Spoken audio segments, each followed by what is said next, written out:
Hai triunfos e triunfos, e o que conseguiu o Celta ante o Salamanca deixou un regusto especial, polo que tivo que sufrir na segunda metade polo momento no que se produce xusto antes do parón de Nadal.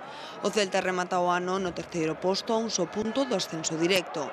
Tras un primeiro tempo de monólogo celeste, culminado por Trasorras con este tanto de tiro cruzado á beira do descanso, o encontro deu un xiro de 180 graus.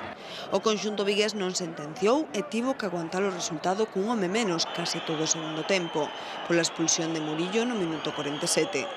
Herrera mandou pechar as liñas, reducindo o ataque a unha posible contra. E así, os celestes superaron o asedio charro. Con todo, de Lucas a Piques estivo de devolver a tranquilidade cun lanzamento que acabou no longueiro. O celtismo colleu aire a 9 minutos pro final, cando o árbitro compensou expulsando a Yuste. Coa subío final desatouse a alegría e os desexos pro ano novo, aínda que hai agasallos que poden chegar antes.